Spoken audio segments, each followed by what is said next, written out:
Come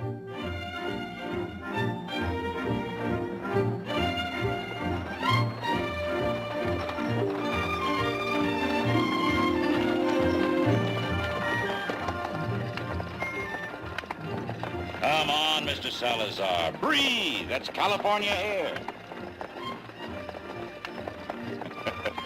Go east for civilization, Senator. West for air. Something like that.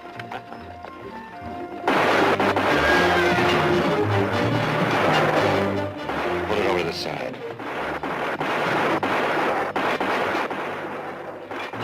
Take it easy, Senator. They work for us. They're here to welcome you.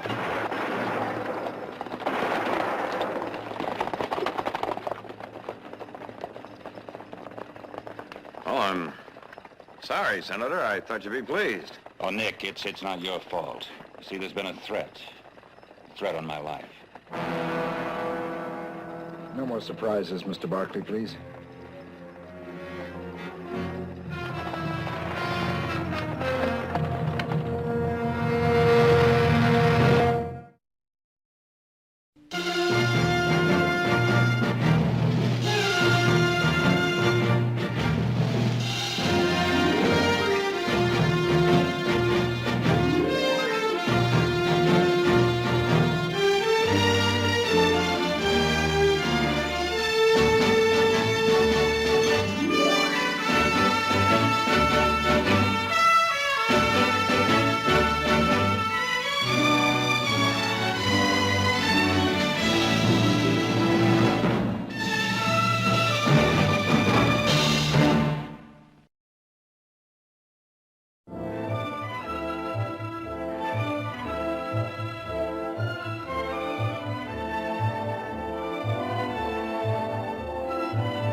Oh, Judd.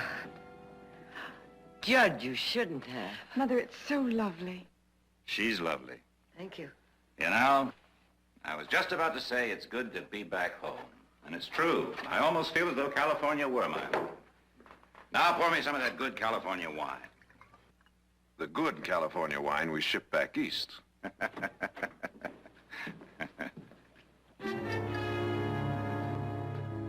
Well, if you'll excuse me, Senator. Senator! Senators live in Washington, D.C. Here it's Judd. I won't even accept a Mr. Rosen. Just Judd. Judd.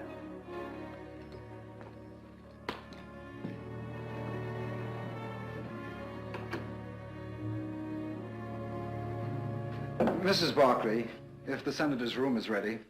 Oh, of course. You must be very tired after such a long trip. Me? Tired? Show me a dragon to slay, a mountain to climb. I'll show you a staircase to climb. Or would you please show the gentleman to his room? Be a pleasure. Thank you. Mr. Salazar, perhaps you'd like to rest before dinner? Perhaps later. May I speak to you for a moment? Yes. That ranch hand who was just here, what's his name?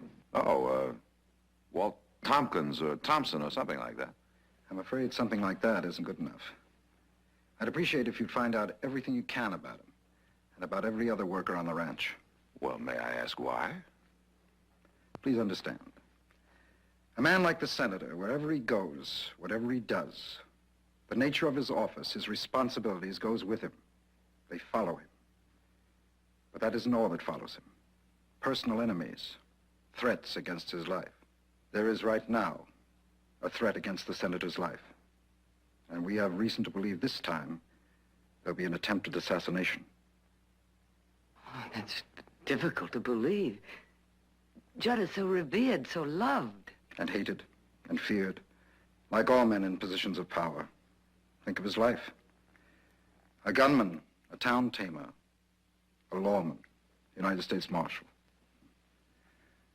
Think of the men that he has caused to be arrested, the dozens that have died under his guns. It's not so easy being a living legend, is it?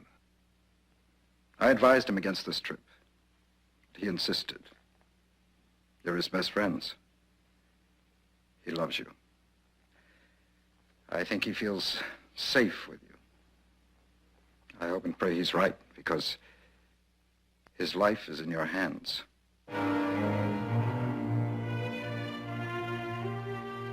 Now, if you will show me to my room. Certainly.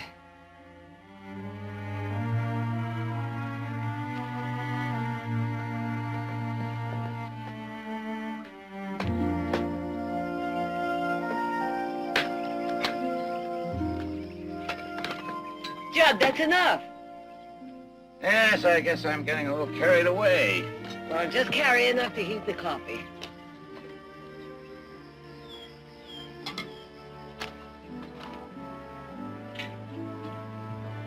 There we are.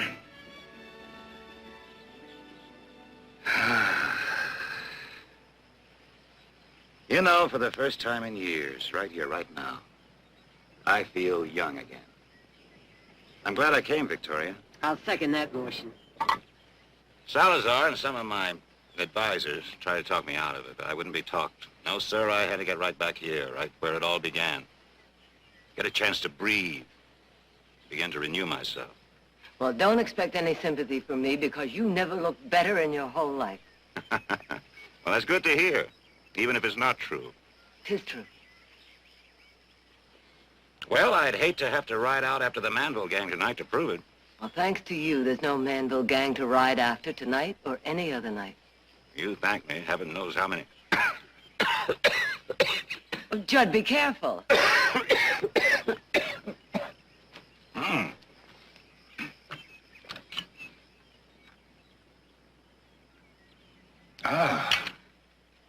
If I had choked, my enemies would award you the Medal of Honor, and that chicken bone would be enshrined in the National Archives.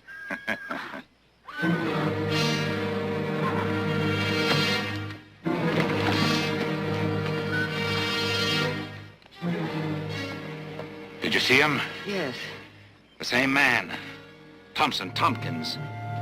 Well, I couldn't tell, not from this distance. Same man.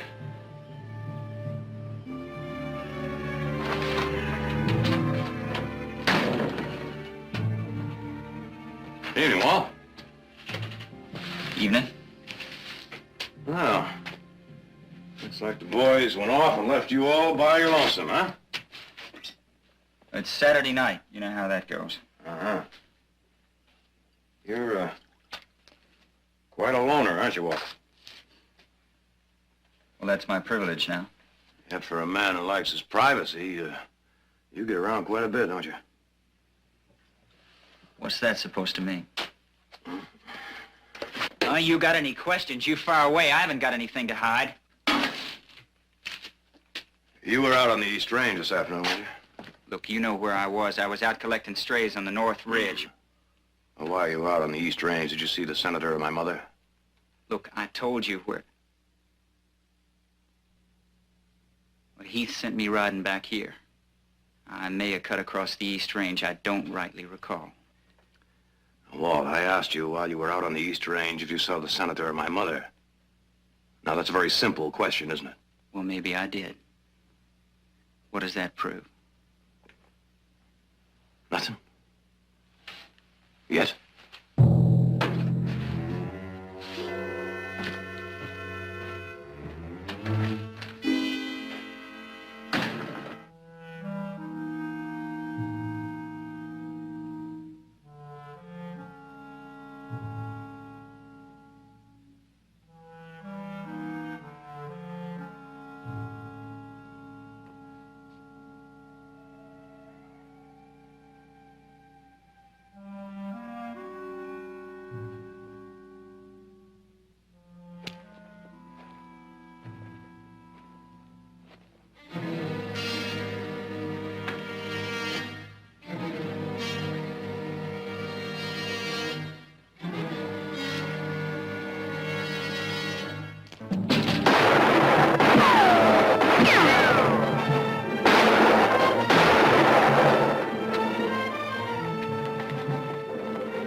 down there.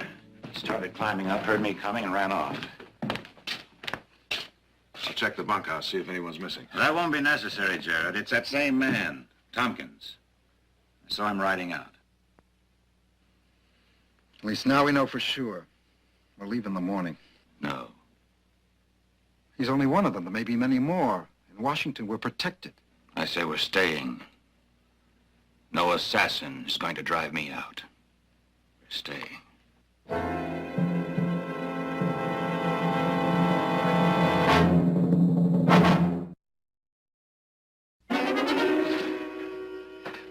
All right. Ride into town. Make yourself a target for every...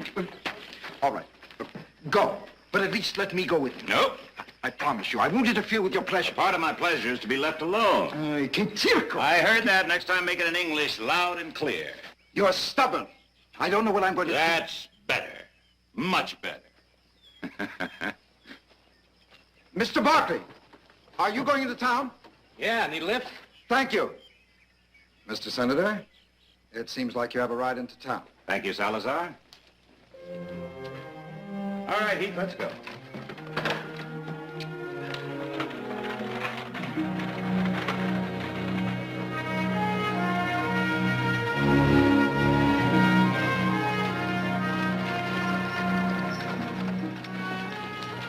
It'll take about an hour to load the wagon. Oh, take as long as you like. Longer. I'll manage to amuse myself. Yeah.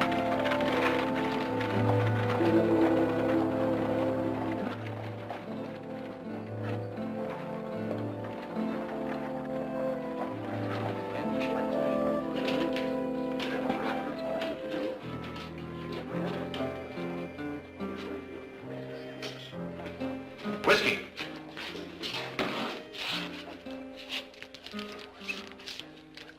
Leave the bottle.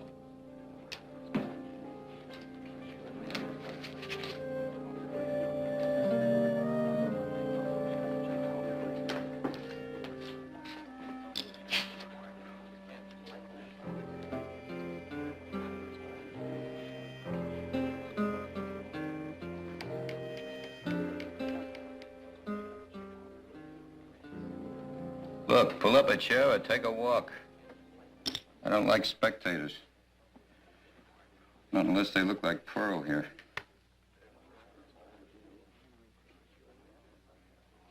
I'll consider that an invitation. That's the senator. Jed Robeson.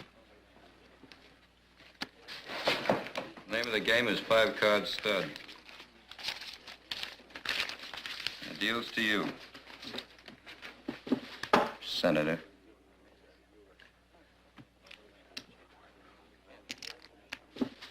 Table stakes.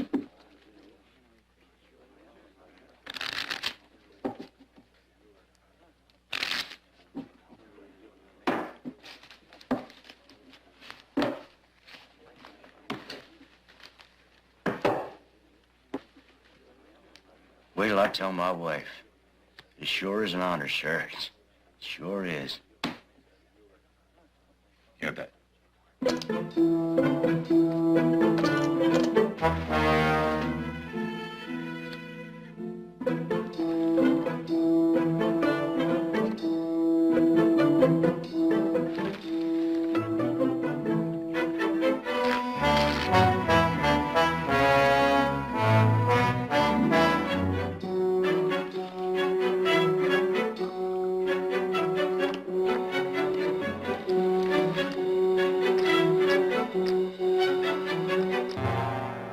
You're 15.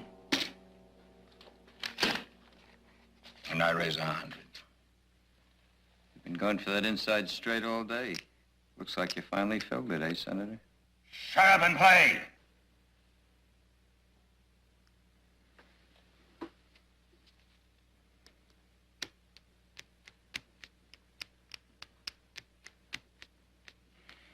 Well, I'll see and raise you 50.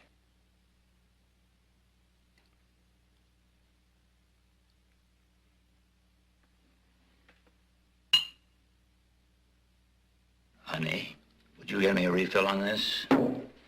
Yes, Senator. Plenty of time, Senator. Plenty of time. You're a little inside straight looking right down the throat of my full house. I know what I'm looking at. Doesn't look like a full house to me. For that matter, that doesn't look like any straight to me. But,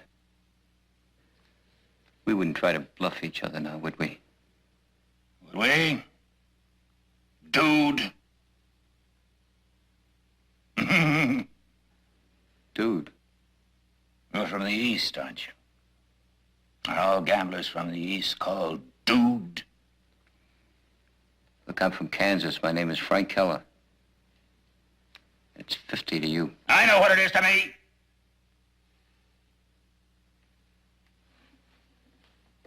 I know what you said is your name. I still say it's Dude.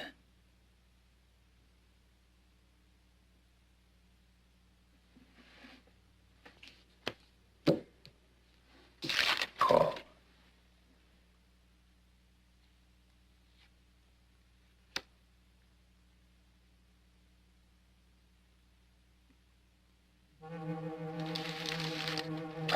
Bottle of whiskey!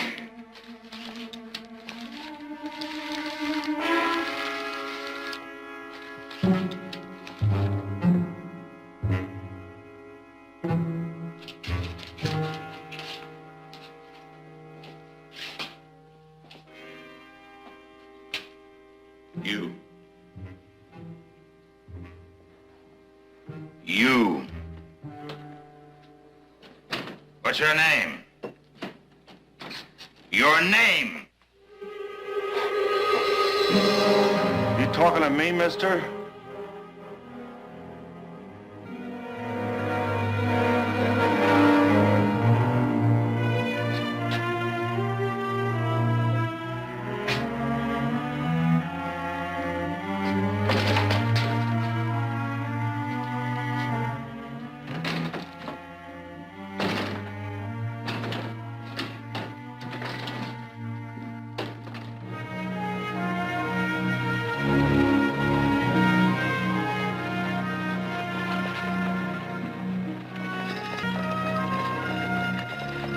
Well, that was quite a display I put on back there.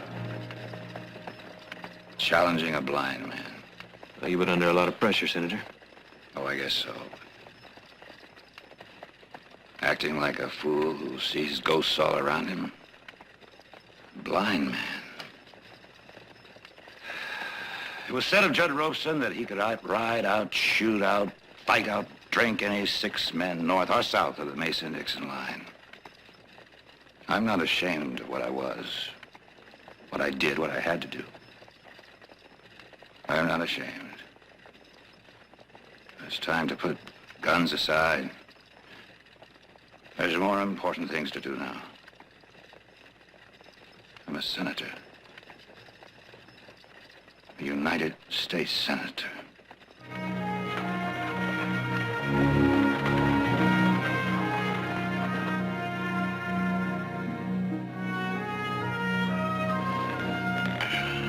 Salazar? Yes, sir. I played poker and lost to a man who says his name is Frank Keller. Yes, sir. What was his name? St. Louis, about 12, 15 years ago. A gambler, dapper, dude. Dude Madden? Madden, that's it. What did he look like? Tall man, big hands, deep-set eyes, and that mouth, that grin, taunting. Suddenly I can see him. I can see him almost like it was yesterday. First thing tomorrow, I'll ride into town and have the sheriff check on Keller. He may have some information on him already. Tomorrow morning? First thing. Good night, Senator.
again, Senator.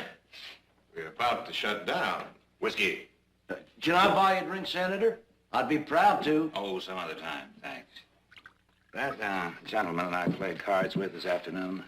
Keller. Keller, yes, of course, Keller. That's what he calls himself. Plays a pretty good game. At least I think he plays a pretty good game, you know.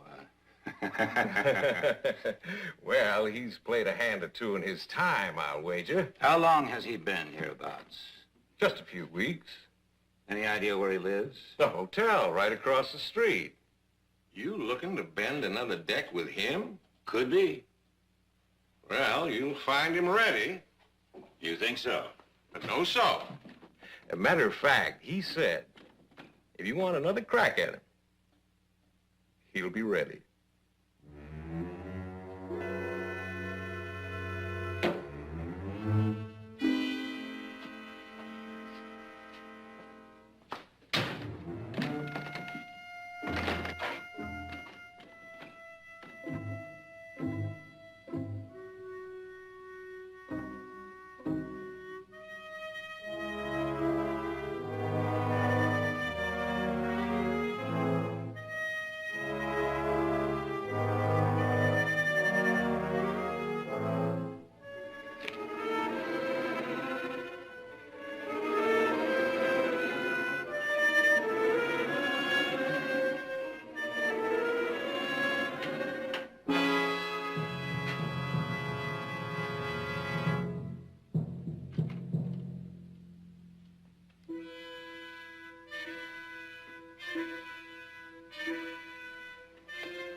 Anyway, the minute Senator Robeson come in the saloon tonight, I knew there was a shooting in the air. How'd you know that? How'd I know? I'll tell you how come I knowed. Judge Robeson's the fastest gun I ever seen. Maybe the fastest gun of his time. I know because I seen him.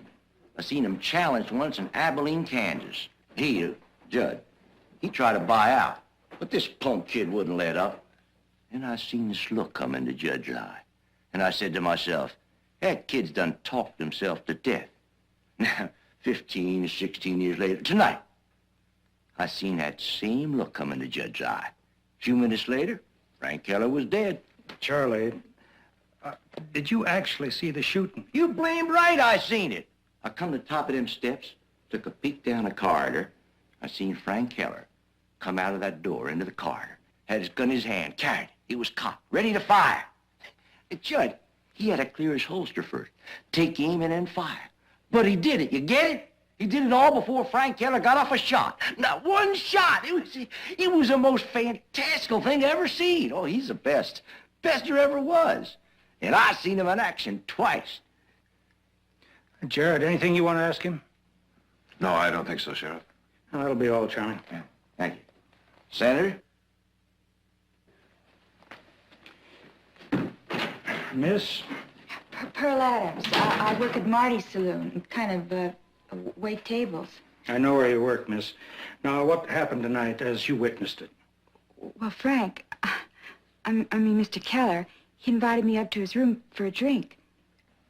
There's nothing wrong in that, is there? No. There's nothing to be nervous about, Miss Adams. I know that. It's just that, well, everything happened so fast. I mean, well, there was a knock on the door, and then Frank went out into the hall.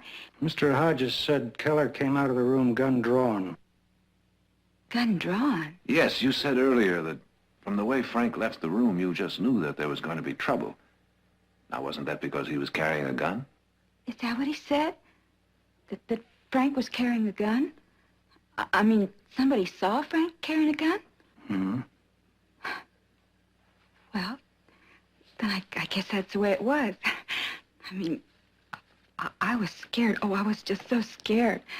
One minute we were just sitting there, and the next he was lying out there in the hall. I was just so scared. I think we understand. Thank you. You can go now, Miss Adams.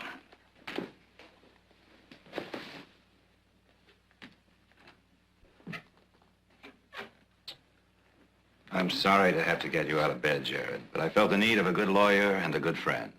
You qualify on both counts. I don't think you'll be needing a lawyer, Senator. We have an eyewitness account of what happened. And for the time being, that'll have to suffice. Oh, Mr. Salazar, I can answer a few questions. Not until you've checked with Washington, sir. These matters concern not only you personally, but perhaps the national security. All right, gentlemen, I say this, and it'll have to do for now.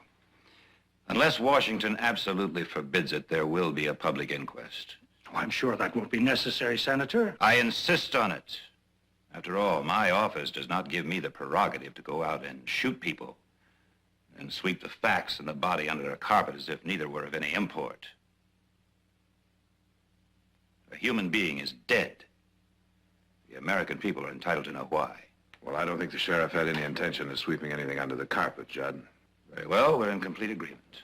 Right now, and this will be strictly between us gentlemen, I can say with reasonable certainty that Mr. Keller, not his right name, incidentally, was acting for certain people who are opposed to legislation I have recently introduced. You're saying, then, that he was a paid assassin? That's what I'm saying. And in a day or two, I'll be able to prove it.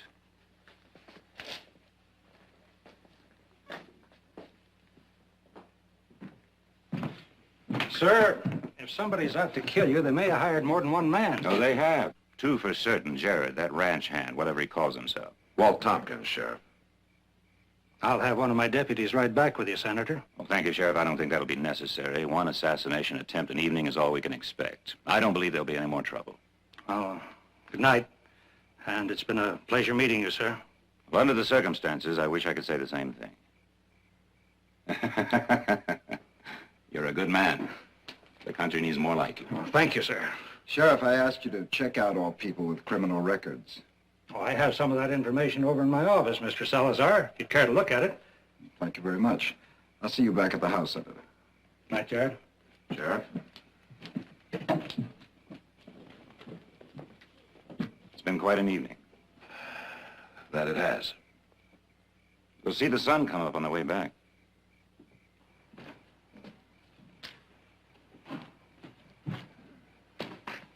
The whole thing seems so incredible, doesn't it, Judd? I know it sounds incredible, but in big business, politics, millions of dollars at stake, human lives at stake, wars hanging in the balance, to hire a man to kill a senator is child's play. Judd, if you suspected that Keller was an assassin, wouldn't it have been wiser to warn the sheriff to keep an eye on him? I guess I'm used to doing things myself. Jared, I thought if I could talk to him, sound him out, I might be able to. Well, you know what happened. He came out of his room with his gun drawn and... Yeah. Well, we better get back to the house. I think you can use some rest.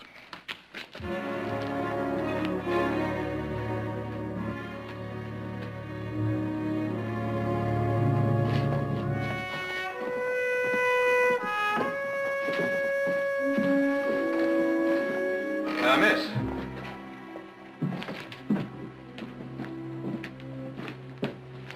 Good morning. Are you leaving?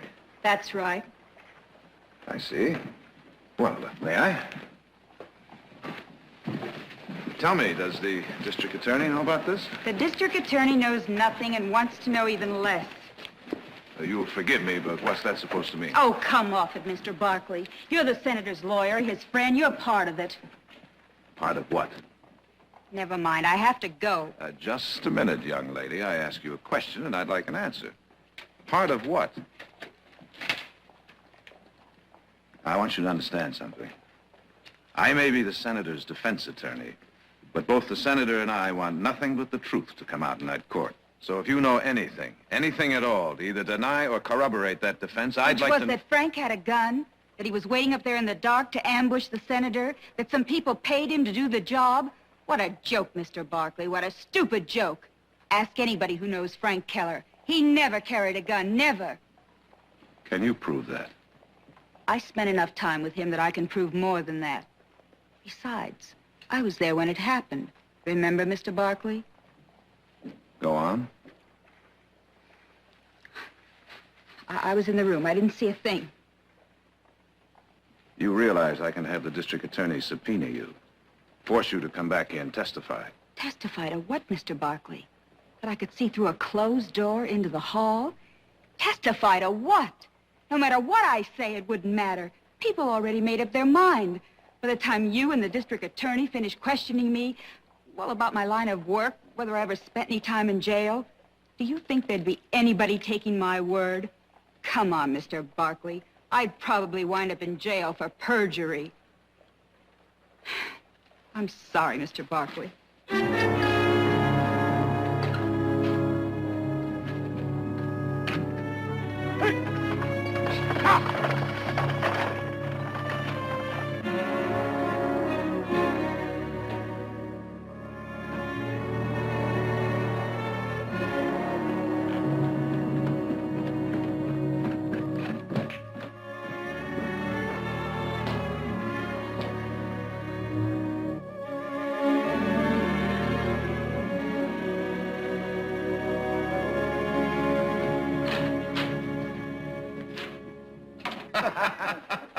Well, you know the whole story, Counselor. In fact, by now, everyone in the entire state knows the whole story. Kind of makes you feel good, doesn't it, Hodges? Getting your name in the newspaper? Just like being a celebrity. Yeah. Yeah. Well, not that I care. I never looked to be in the public eye. Oh, no. But you know what interests me? What you told the sheriff. You said that you could just see there was going to be a killing by the look in Judd's eye. That's right. Most men I know would have run away from trouble like that. Not right into the teeth of it. A man shoots as straight as Judd ropes and not much danger of hitting poor little old me. Besides which, you made darn sure you weren't in a line of fire, right? All right. Keller's room's around the bend in the corner. Man can hardly get hit standing near the stairway. I'm no hero, that's for sure. Can't get hit. Can't see around that bend either. What are you driving at? Just this, Hodges. You never saw Keller coming out of his room, and you never saw him holding a gun either. Do you know why? Because he didn't have one, did he? Did he, Hodges?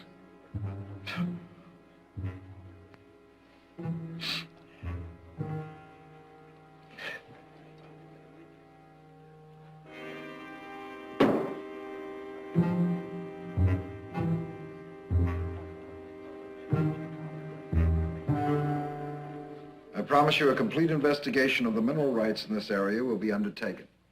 That's fine. Close it off with a farm ending. Thank you for your interest in better government, etc., etc. Oh. Sorry, Jared, but some of these letters have to be taken care of. I understand. That's if I can stay awake that long. You know, your mother took me for a ride today and really put me through my paces. Don't be so sober, Jared. Keller's girl is, by your own admission, a lady of slightly ill repute. That's true. But what about our eyewitness, Hodges? Hodges, I never put much faith in his testimony from the first. He's a publicity seeker. I know the type well. He couldn't possibly have seen Keller's gun. But I saw it. All right, Judd. Let's put aside what Hodges said, what the girl said. How am I to prove that there was a gun? Oh, Jared. Before the sheriff got there, how many people? Guests of the hotel, townspeople, could have picked up that gun. A souvenir. Something to leave their grandchildren. That's possible. Let's say for the moment even probable. It still doesn't change the fact that the girl said Keller never carried... While we're at it, let's get one thing straight. His name was not Keller. I'm afraid it was, Judd. He was checked out thoroughly. He was born Frank Donald Keller, and he died Frank Keller. He was an orphan. And there's no indication that either he or any member of his adopted family ever ran afoul of you in any way. I was sure, absolutely certain. Somewhere along the line, that man had a personal grudge against me. His eyes, where he moved, Reminded me of Duke Madden. Right, Salazar? That's right. Bet your life that's right. Now listen to me, Jared Barkley, and listen good. I don't care what you found out with your checking. It wasn't I who did the checking, Judd. It was the district attorney. Well, you tell the district attorney to check his facts again, because I'll bet my intuition against his facts any day in the week and twice on Sunday. And with Salazar on top of the package, well, that man can remember whether somebody I arrested in Whitewater, Texas in 1855 had a wart on his nose. And if he had one, whether it was on the tip or on the side. Neither. It happened to be in the middle of his forehead. I think I'll turn in. Jared, can I see you a minute? Excuse me, Judd. You better get some sleep yourself, Jared. Because tonight it sounded like my lawyer's trying to get me hung.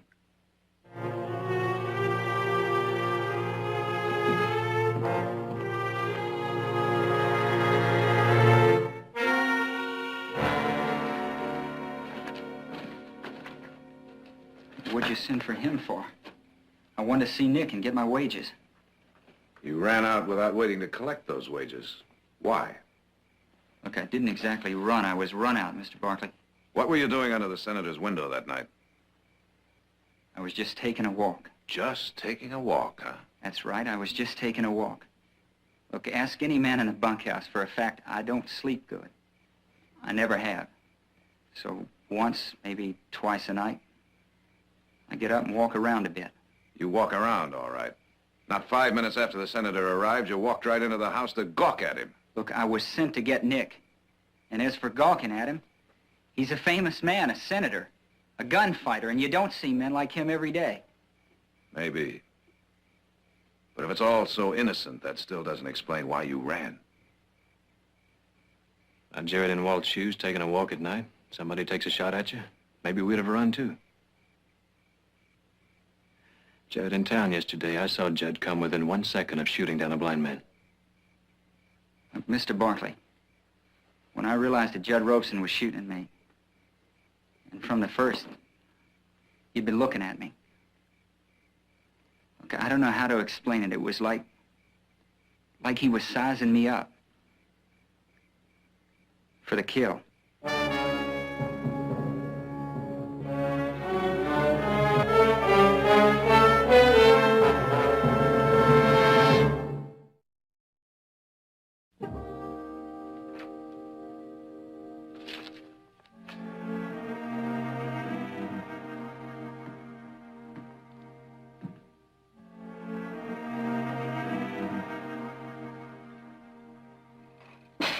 I thought you'd like some coffee.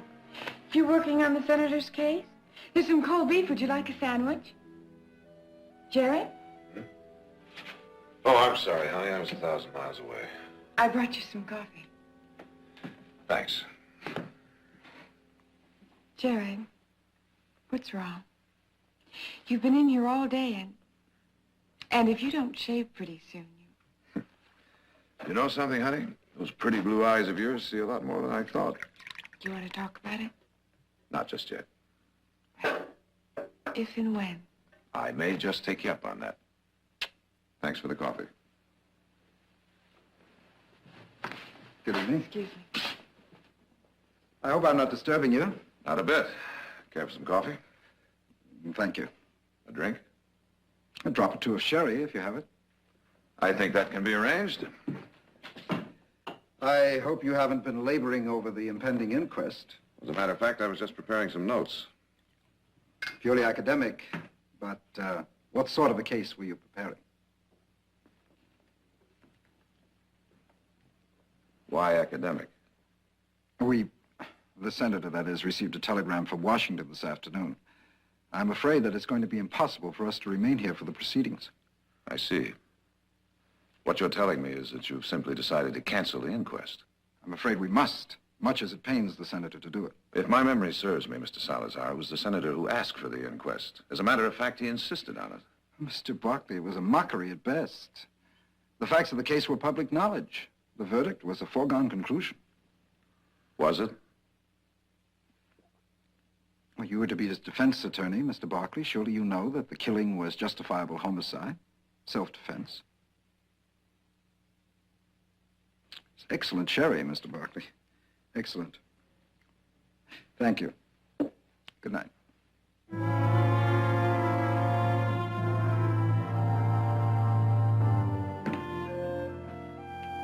Well, you're down early. I'm riding into town to see the district attorney. At this hour of the morning, what's wrong?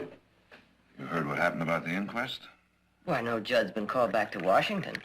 Suddenly, unexpectedly called back to Washington. And so, much to his regret, forced to cancel the inquest. I'm going to ask the district attorney to insist that he stay and face that inquest. I don't understand. Why? Mother, when Judd asked me to defend him, I had to find out certain things. Things that don't go down easily. What things? Jared, I want to know. What things? All right. I'm convinced that the man sees ghosts. Ghosts out of his past that have come back to kill him. Imaginary enemies all around him. A man like that does have enemies, real enemies. Maybe. But Frank Keller wasn't one of them. Not nearly. But he thought Keller was an assassin. In Judd's mind, he had a reason. Yes, in his mind, he had a reason. But what if that mind is no longer capable of reason? I hope I'm wrong. But I've got to find out. Good morning. Good morning. My, that coffee smells good. Ah, Jerry, just the man I want to see. Do you have a few seconds to give to an old friend, an ex-client? I take it you're not exactly overjoyed that I'm not staying for the inquest. Well, I'm not pleased about it either, but certain things have come up, matters involving national security. They dictate that I leave for Washington at once, and that's that. But if you're not satisfied, go to the district attorney. Have him issue a subpoena. Force me to stay. If Washington allows it, I'd thank you. Because, believe me, I have no desire to leave here under the slightest cloud. Even if it's only in your mind, Jared. I'm on my way to see him now, Judd. Good. We'll both hope he gives you satisfaction. If you'll excuse me. Well, Judd, how about some ham and eggs? No. Later. Victoria, what did he say to you? Nothing you don't already know. He just thinks you should be here for the inquest. Better that the truth comes out, no matter who gets hurt. Oh, it's touching. It's touching, your son's sudden, passionate dedication to the truth. Sudden Well, dedication? maybe not so sudden. I saw it coming from the beginning, his burning desire to defend me. But you wanted an inquest. You insisted on it. Brilliant. Give them credit for that, using Jared, my friend, my lawyer, in such a manner. Diabolical, but brilliant. Victoria, I didn't want to tell you. I didn't want to believe it myself, but I have evidence now. Hardcore evidence, Victoria, that Jared is in league against me. Judd, what are you saying? Victoria, your face. Oh, sweet, wonderful woman, I was joking. I was joking. Well, now that's settled. You know, I can almost smell that good fresh air in here. That's what I'm going to miss most when I get back to Washington, almost as much as all of you. Maybe a good hard ride. Fill these old lungs. You, have my ham and eggs waiting for me, will you?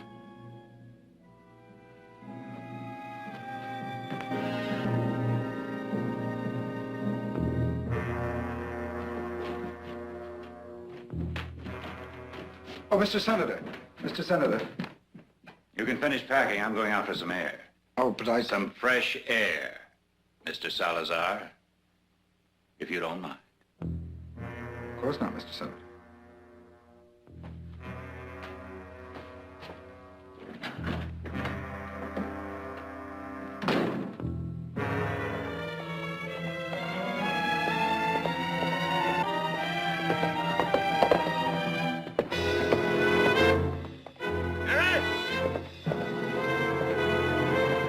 Jared!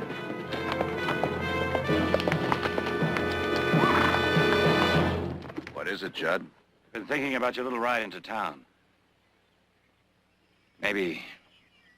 Maybe it's not in the best interest of all parties concerned. I think it is.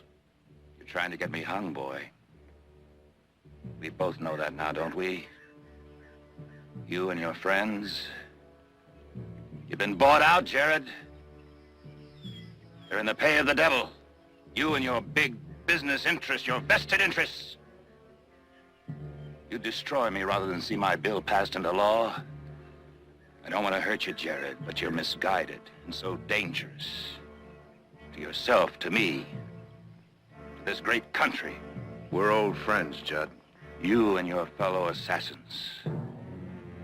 You're in the pay of the devil. No words, no apologies can recall a Judas.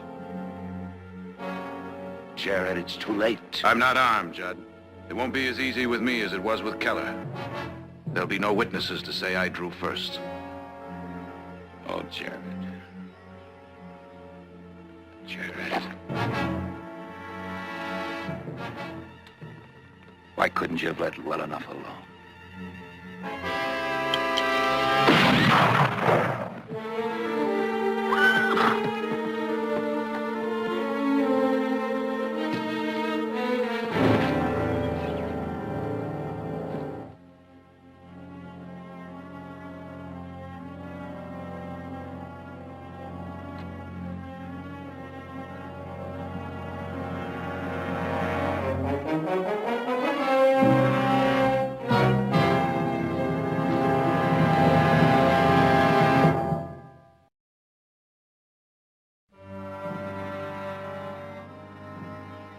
I swear to you, I never believed it would come to this. I hoped and prayed his visions, the hallucinations would pass.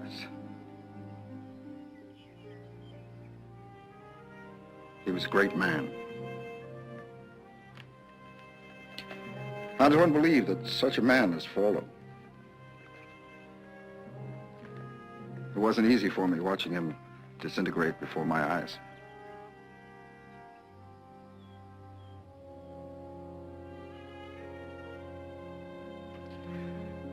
What are you going to say to them? Just what you've told me. The truth. What I said to you, Mr. Buckley, and what I'll say to the world are two different things. As far as I'm concerned, he was killed by one of his many enemies. Murdered by an unknown assassin. What do we gain by telling the truth? What do we gain by destroying the legend? Perhaps nothing. But we have no choice, do we? Mr. Buckley, I spent the best part of my life with him. Being with him, protecting him, it was the meaning of my life. You can't protect him anymore. He's dead. But not his legend. His legend, Mr. Salazar? Is it really that fragile that it can't bear the weight of truth? He was a great man. Do a few wrong moments in a great man's life wash away its entire meaning, everything that he was? I can't believe that.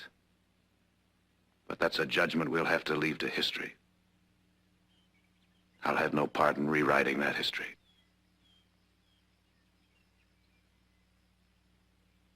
You've already paid far too high a price to hide the truth.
I have never had such pain.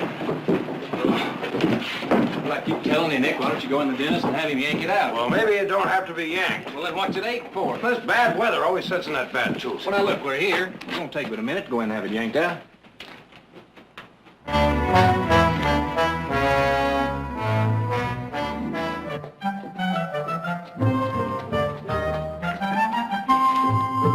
Now, where are you going? I'm going over here to get some toothache medicine.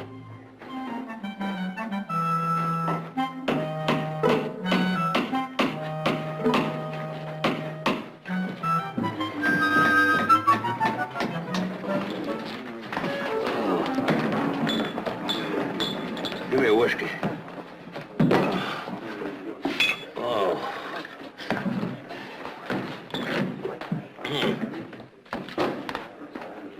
Oh. I'll have a beer. I ain't got a toothache. You all have the same? How's it feel? Well, now that the whiskey's got it numb, won't you go have it yanked? You won't feel a thing. Yeah, you gentlemen look in the prime of life and physical fortitude. Now, how'd you like to earn an easy $5? Doing what? Practicing the manly art of self-defense. Test your strength, improve your skill. Jack Kilbane versus Sam Driscoll, the Boston Terrier. There. Which one are you? Well, me neither. Terence O'Rafferty, manager and trainer of Jack Kilbane, who once stepped into the ring with the immortal John L. Sullivan. Really? Yes, gents. The fight of the century, sponsored by the Stockton Club at $50 a ticket. Jack Kilbane versus Sam Driscoll, bare-knuckle fight to the finish. Oh, it'll be the biggest private boxing match ever held west of the Mississippi. Marcus of Queenberry rules, that's no gouging or biting or kicking, eh? Now, are there any men among you that'd like to earn $5 as a sparring partner? And the first man that stays 3 rounds with Jack Kilbane wins this here gold piece. Eh?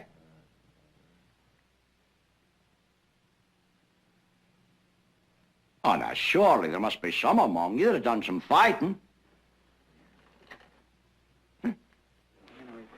You can't all be lacking in the qualities of manhood. There you go, Nick. You get your tooth knocked out, earn $5, and save a trip to the dentist. Heath, when are you going to learn you're not funny? Hey, talks. And I thought your friend was deep and dumb. Give me another shot. How about that, Nick Barkley? You're always stomping and throwing your weight around. Now, why don't you mind your own business, Jonas? You just happen to be a little bit sore because I fired you off the ranch. Will I do the same thing again if I ever see you put a club to a horse, and don't you ever forget it. Ooh. Now, here's a man offering you a fight. How about it?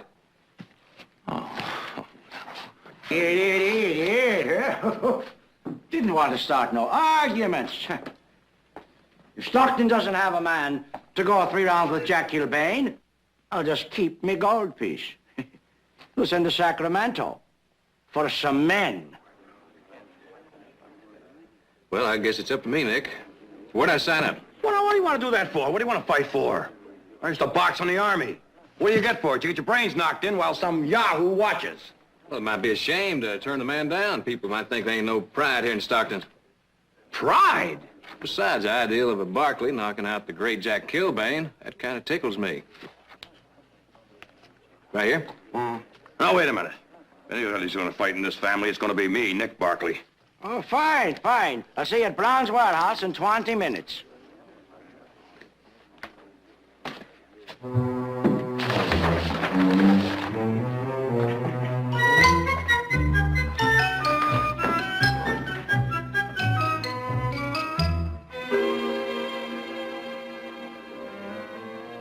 It's gone.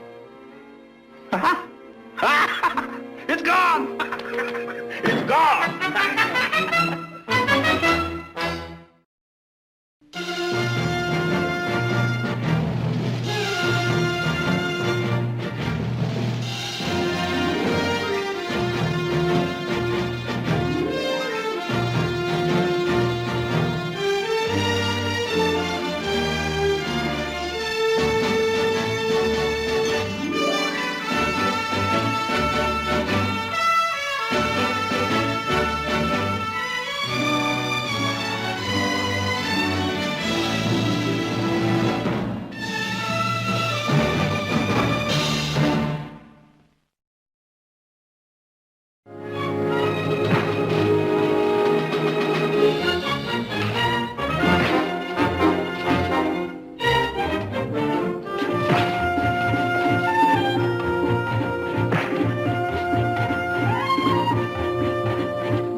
was just having fun. I tricked you into this. Now let's get out of here. I signed up. Well, they can get somebody else. That guy's nobody to fool with. Here we go. Here we go. Easy. Up. Well, thank you very much, my friend. But I'm afraid you don't win the $5. It's 3 rounds you got to stay. 3. That's right. All right, Mr. Barkley, you're next. Now, let's see what you can do.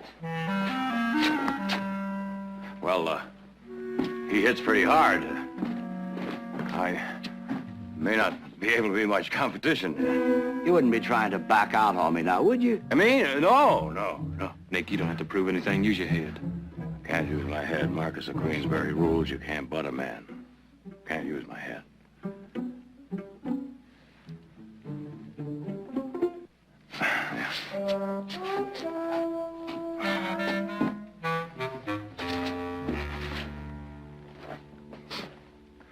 Jack Kilbane. Nick Barkley. It's my brother Heath Barkley. Mr. Rafferty, you met Heath. You ever fight before? Me?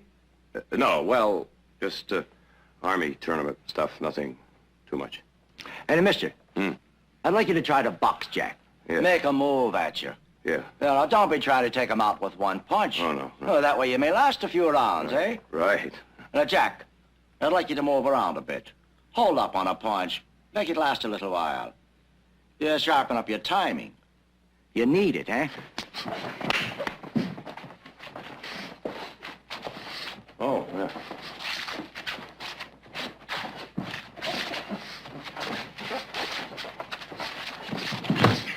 Oh, that's pretty good punching, cowboy. I get even better.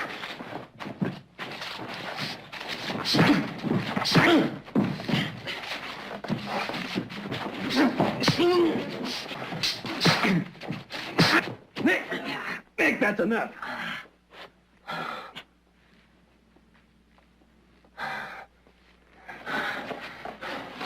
Now you're gonna come to me. You better get the seat of your pants ready then, cowboy, because you're going to be sitting down. Come on. Now, isn't that enough? You stay out of this, Heath.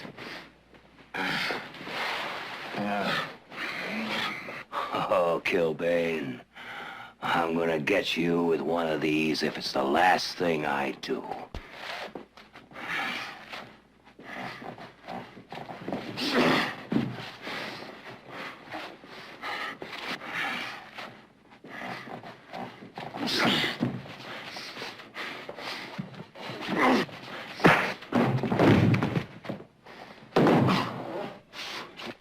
Well, you going to be next, cowboy? No, thanks.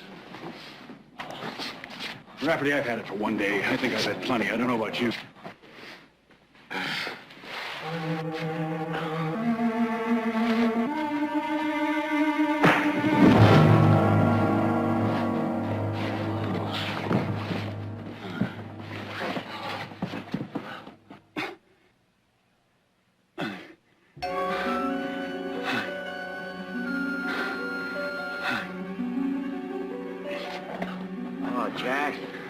Jack, boy, lay down. Maybe I'll have a little more respect for Stockton cowboys, huh, Kilbane? Take it easy. It was a fluke. I knew this would happen. I knew it. Those 2 fights with Sam Driscoll. Got pounded bad. Get out of the way, will you? No, take it easy, Jack. Just take it easy. Here we go. I got to finish the fight. He sent you over a lucky one. No. I quit. Besides, you had me out on my feet. No, don't worry about me, cowboy. Just hit my bad side. Turn out the lights for a minute. It'll go away. I don't want to intrude in your business, mister, but I think he better be checked by a doctor. Right. Me? Yeah, you. I've been fighting since I was 15 years old. Oh, watch it. Hey. Yeah. Now, we're going down to see Dr. Morar. He's just down the street, and I don't want any nose. Okay. Now, Heath, you get back to the ranch. I'll be there as soon as I see he's all right. Right.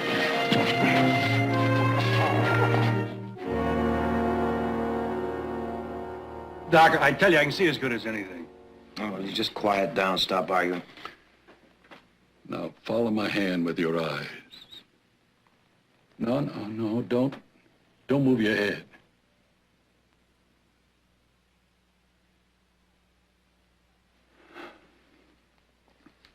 How much has he been hit on that side? Who knows? Jack's had over 100 fights. Could always take a punch. No, I don't know. What do you mean you don't know, Rafferty? I'm thinking of Sam Driscoll. He could hurt you bad. You never saw the day. Now, let me explain what has happened. A blood clot is very probably formed and is causing pressure there inside your head. Well, how come I feel okay then? Listen, I could go out there right now and... Shut up! Who's the doctor here, him or you? I know how I feel. If it's a blood clot, there's every chance it'll go away and you'll be as good as ever. But I'm telling you this, if you ever fight and get hit there, that blood clot can move, not dissolve. And you'll be dead.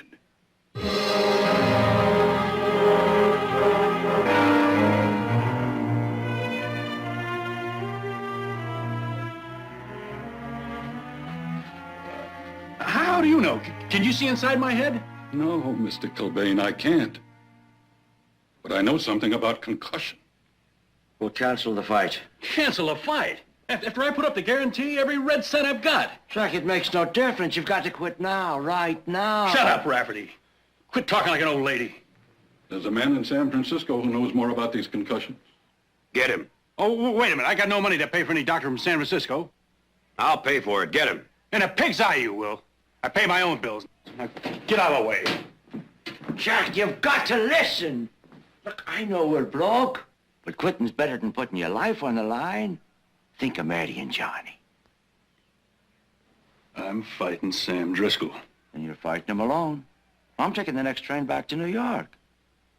I'll have no part of you getting yourself killed. Okay, Rafferty.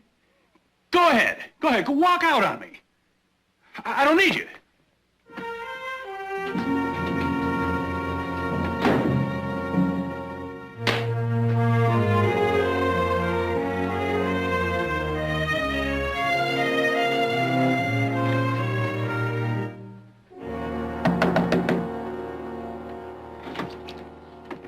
Well, I'll bet you're looking at the picture of your paw in there, ain't you? Yeah. Is he in? Pop's sleeping. He's in training right now, and... Hello. Oh. I'm Mrs. Kilbane. Oh, Mrs. Kilbane. Well, may I speak to you a minute, please? I'm Nick Barkley. I'm the man responsible for your husband being hurt this afternoon. Hurt? Yes. He didn't tell me anything. Oh, I see. Well, Won't you come in? Johnny, I want you to take this downstairs and get a newspaper for your father for when he wakes up. All right, Mom.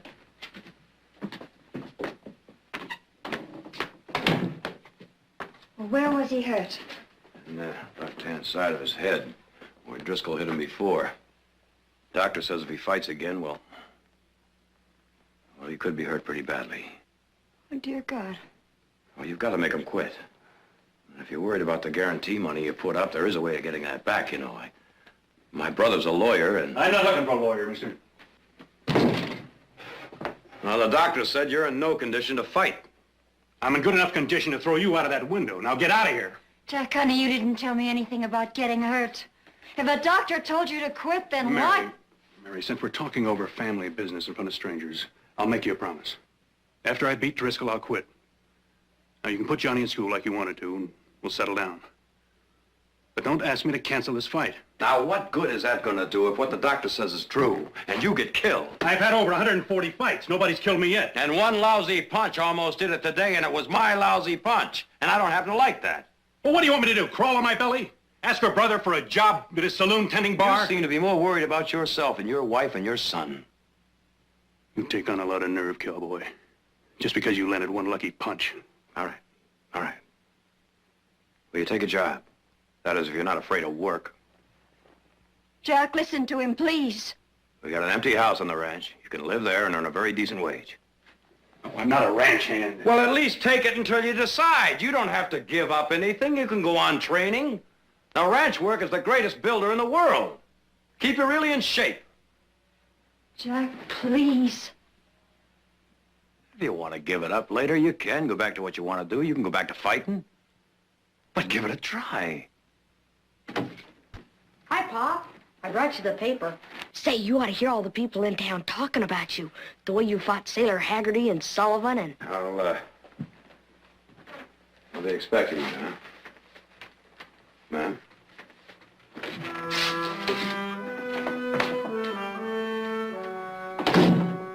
What's going on, Pop?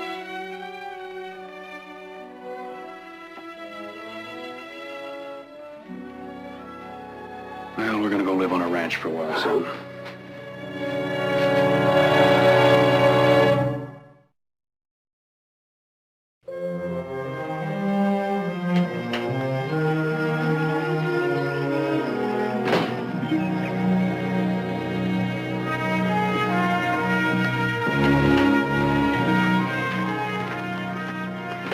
Bill Bain, why don't you step up on your horse? We gotta pull some cattle out of the hills, all right? All right. Kilbane. Kilbane. Kilbane. You might have a little more luck if you try the other side here. This side over here. Oh.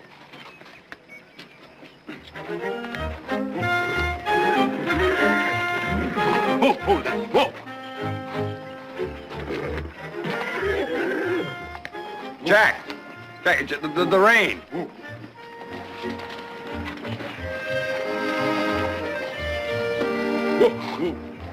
Jack, wait a minute. Hold it. Wait a minute. I'll give your horse to Hank here. Let him put him up. You go on over to the blacksmith shop, see if he needs some help. I think he does. All right? Right over there.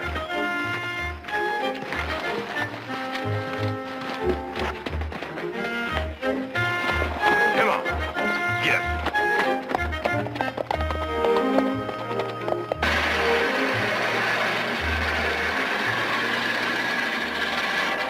Did you ever shoe a horse? Well, you can't say I have. There's nothing to it. Tell you what, take this and clean the hoof off and get it ready for trim.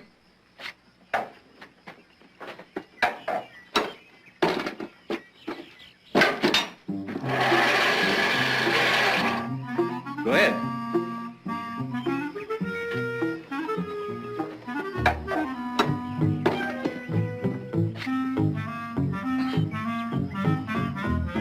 Turn around the other way and then tap him behind the leg. He'll lift it.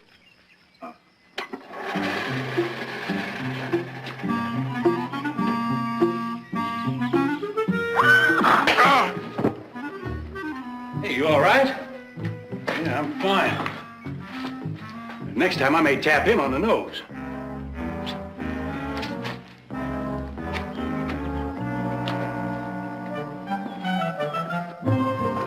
You stand still, Plaster. It's gotta be done. It's gotta be done.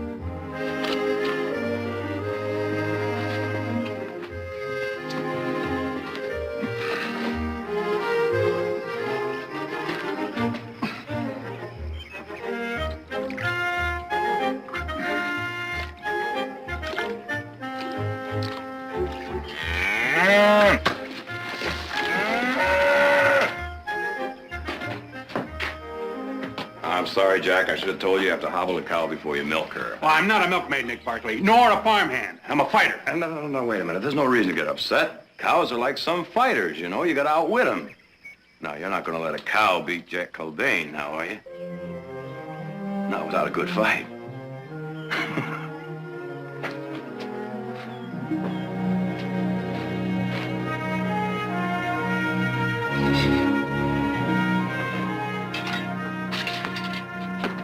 Here. Be careful, Playtime. I said be careful. Oh, hello, Mrs. Barkley. Mary, Miss Mr. Kilbane. Barkley? I hope your family likes pears. Our trees were loaded this year. Do you know we put up almost 100 quarts? Oh, that's very kind of you, but I don't have any fruit jars. Let me bring you some. Oh, thank you. We don't need it, Mrs. Barkley. I mean, you've made one small mistake. We're not charity cases. Jack, please. Well, I mean, living in this house rent-free is bad enough, but if it's pears Mary's after, she can wait till after the fight and buy them. Oh, Mr. Kilbane, you don't understand what neighbors mean to each other and what they do for each other in this part of the country, but perhaps you haven't lived out here long enough. Mrs. Barkley, everything my family owns, I earned with ease. I don't owe anybody anything, and I've never taken any handouts. And I'm not about to change. Well, I'm sorry if I offended you.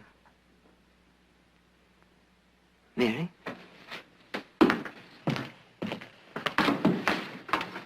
Mrs. Barkley. Thank you. You're welcome.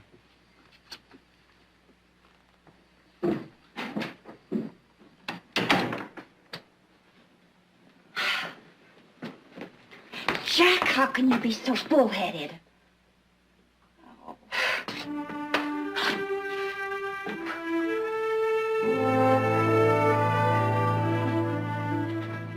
You better sit down and eat your breakfast, son.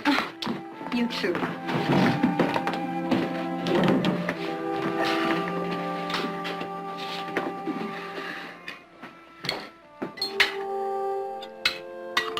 You're not going to grow if you don't eat.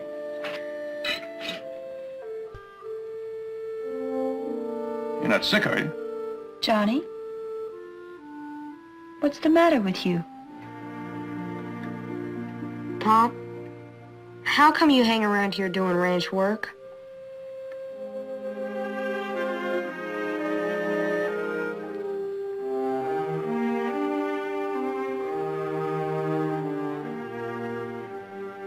Are you gonna quit the fight? Johnny, where'd you get such a notion? I rode in town with Mr. Barkley and some of the people were talking. They said you were going to. Oh, you're all mixed up, son. Well, that's the silliest story I ever heard. Me quit? Jack, if you don't tell him, I will. Tell him what? About the doctor. What doctor, Pop? Mary, you don't know what you're talking about. Jack, the doctor said... Mary, he wasn't serious. Only a woman wouldn't know he was joking.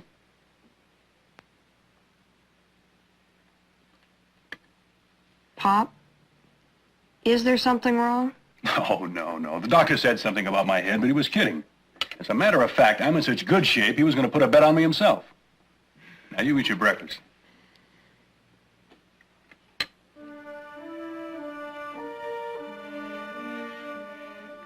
Well, I guess I better be getting to work.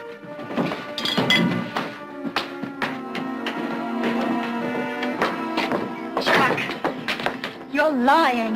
To Johnny, to me, to yourself. Mary, there's absolutely nothing wrong with me. Jack, is that the truth?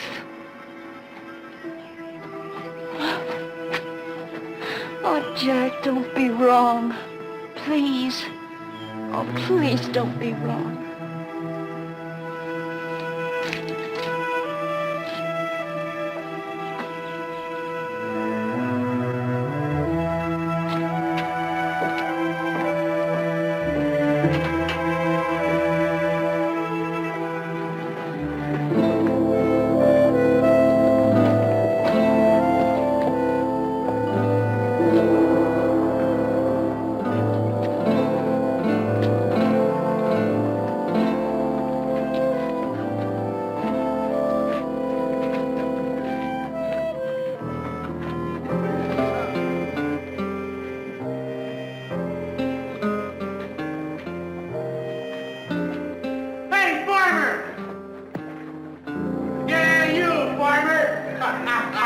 Yeah, that's him.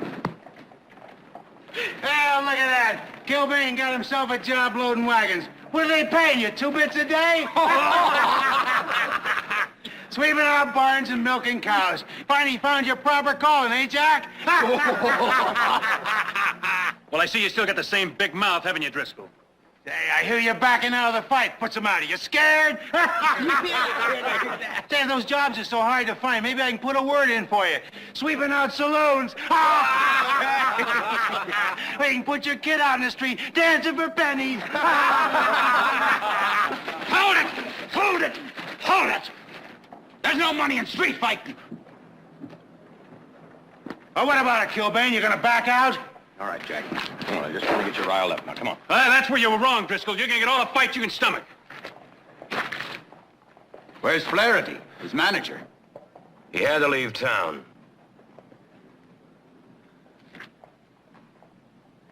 Come on, everybody! The drinks are on me!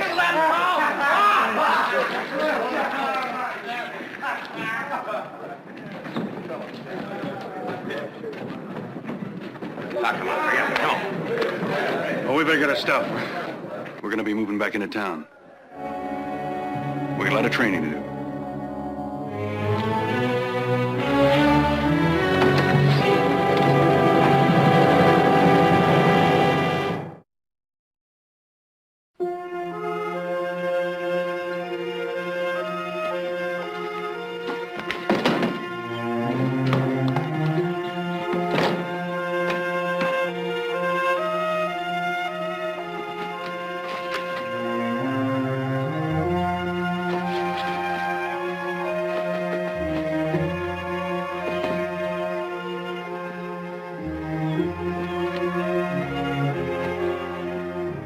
What are you doing?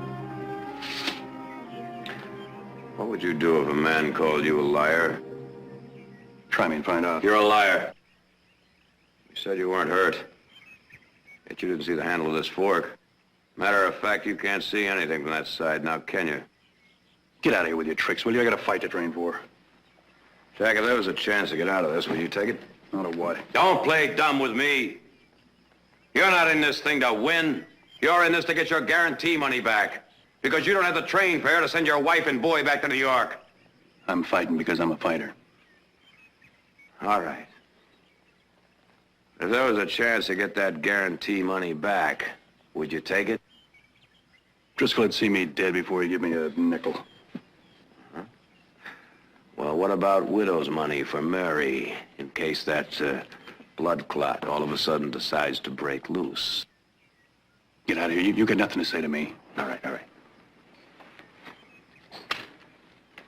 One way to get that guarantee money back is that someone shows up in that ring, right?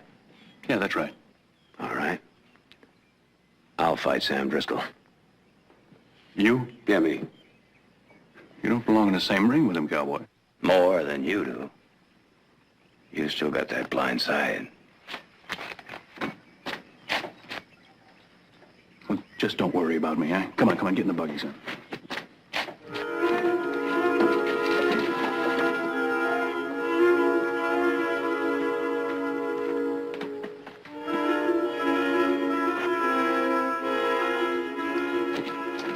Jack, why don't you stay here and train? We can fix up a little place in the barn. Besides, your wife Mary and your son here, they like the house pretty well, don't they? Keep your favors and get out of my way. Now, wait a minute. You need a manager, you need someone to train with, and I'll do it for Rafferty's 10%, all right? You? Fight manager? Mm-hmm. Oh, now, come on. I've followed the fight game since I was, well, as small as this one here. And, oh, besides, where else could you find such a great sparring partner, huh? Huh? Well?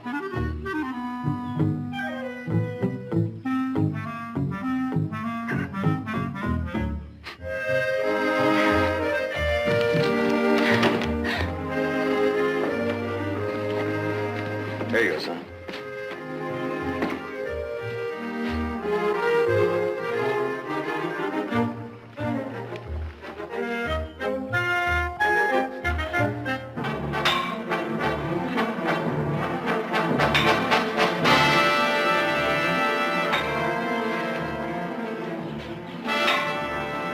Jack, not too much of those weights. I don't want you tying yourself up. That's fine with me. Soak your hands in salt water?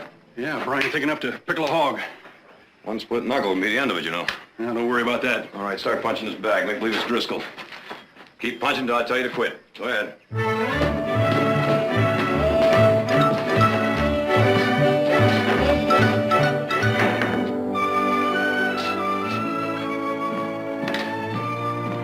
Want a break, stranger? Yeah, I'll break. Never thought we'd be going out of the ranching business, did you, Heath? You lose a good foreman, things are bound to go right downhill. I mean, like if he gets interested in other things so that the South Pasture well doesn't get dug out and the busted fencing stays busted? Yeah. $9 and $15. Very sloppy, but effective. Funny a man raised on a ranch suddenly loses interest in it. Yeah, you'd think managing a ranch would be enough managing for any man. Very funny, boys. So I'm going into the prize fight business. Well, now, don't you think for 1 minute that I can't handle this ranch, too. And I wouldn't worry too much about Kilbane, either. His doctor is getting him an instrument that can tell whether the blood clot is still there. Nick, we're not worried about the ranch or Kilbane. We're worried about you, Nick. Maybe you're getting in too deep. And if something happens to Kilbane, you're going to blame yourself. Anyway, all we're trying to tell you is that no matter how deep you get, we're in it with you all the way. Well, now, why didn't you say that before? We just did. Step aside.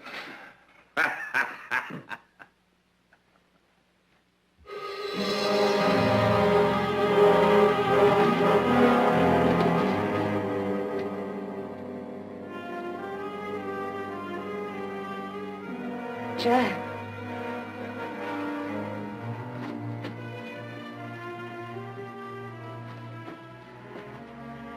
What were you doing?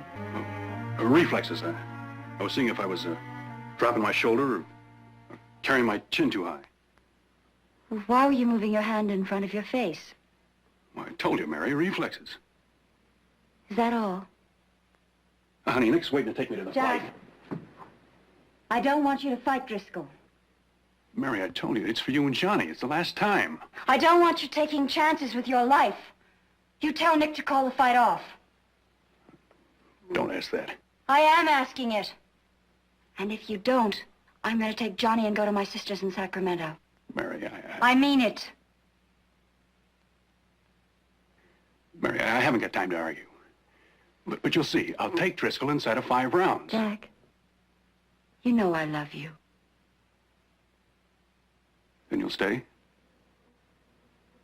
No.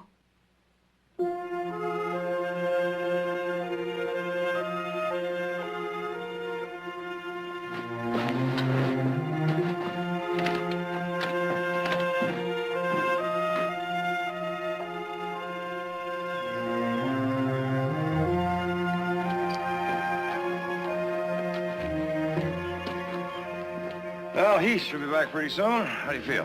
Oh, I feel fine. Well, you couldn't be sharper than right now. Just remember, keep that left up. Protect that blind spot, huh? I won't forget. Tell me something. How smart would you say Driscoll was? Driscoll? Mm-hmm. Well, he's dumber than I am. How do you mean? He'd kick his grandmother upstairs. Well, now, if he thought you had a cut, a bruise, or a weak spot, would he go after it? Like a shark smelling blood. Huh. Now, where do you think you could take a pounding the best? The rib cage, huh? All right, now let's just give him a target. I got some stuff in the barn I use for horses that'll raise the most convincing black and blue mark you ever saw. You're a smart cowboy. You might even make a fight manager. Be right back.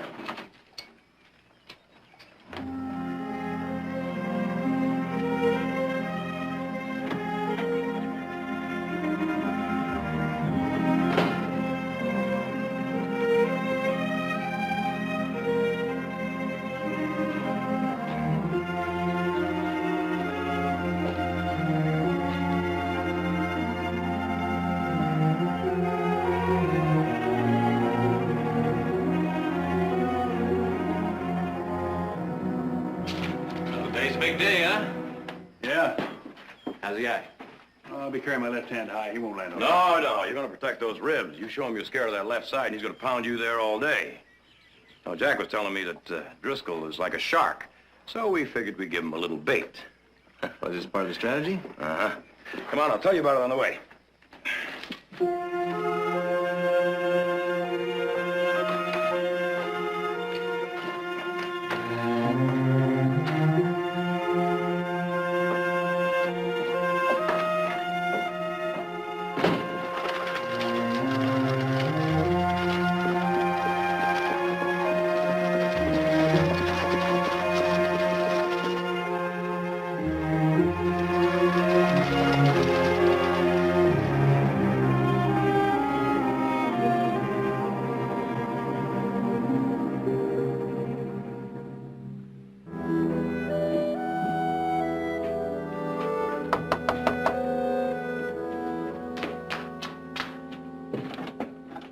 Oh, Mary, how nice. Hello, Mrs. Barkley. Come in. I was just about to have some coffee. Oh, no, thank you. You see, I just came to say goodbye. Johnny and I are leaving for Sacramento on the 9 o'clock train. You're leaving before the fight? Oh, yes. Well, can you tell me what's happened? Well, I have a sister who lives in Sacramento. Oh, I've been promising to see her. Well, show Johnny off. Oh, well, she's never seen Johnny. He was born in New York. All right, that's not true. I'm leaving Jack. He thinks more of fighting than he does of Johnny and me. Oh, no, Mary, that's not true. It is. Mrs. Barkley, I can't take it anymore. Fighting means more to him than his own life. And I am no good at waiting. Waiting for one good punch from Sam Driscoll or some other fighter. I want to be far away. Well, Mary, distance isn't going to put you far away from him. Why don't you wait until after the fight and have a talk with him and then... No, I've talked. He's made his decision and I've made mine. Mary... No, please, Mrs. Barkley.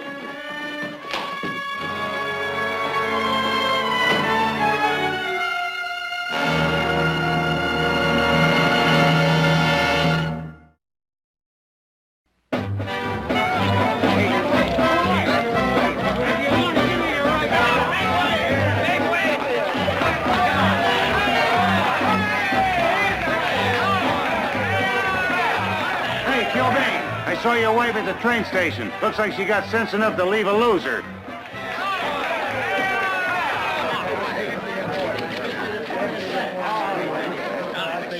All right, Ben, come to the center. Kilbane, you've got an injury. There'll be no contest, no fight, and all bets off. Looks much worse than it is. Come on, let's go. What are you trying to do, back out, Kilbane? Just watch me. Let's take a look. Said it's all right. Come on, let's go. Well, all right. You fellas know the rules of government.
play to these.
I'm glad you came back, Mary. If you hadn't, it all would have meant nothing. I could never leave you, Jack. Johnny and I will always be with you. You know, I've been thinking, as long as a man has some brains left, he ought to be able to use them for something else besides a target. You don't mind if I don't go on a fight for the championship, do you? No. Oh, Jack. I guess I'm just bullheaded, honey. But it was a decision I had to make myself. Well, I've got me some money now. I guess I'll try something else. What, Pop? Well, I don't know. But we'll do all right, son. You ever think about being a farmer? Farmer? Uh-huh. You put about half of that stubbornness of yours into being a farmer, and you might wind up being a very prosperous man. Say, isn't that place down by Frenchman's Creek still available? Sure is. And from what they're asking, it could be quite a bargain. Well, maybe you got something there, cowboy. See you later. See you, Jim.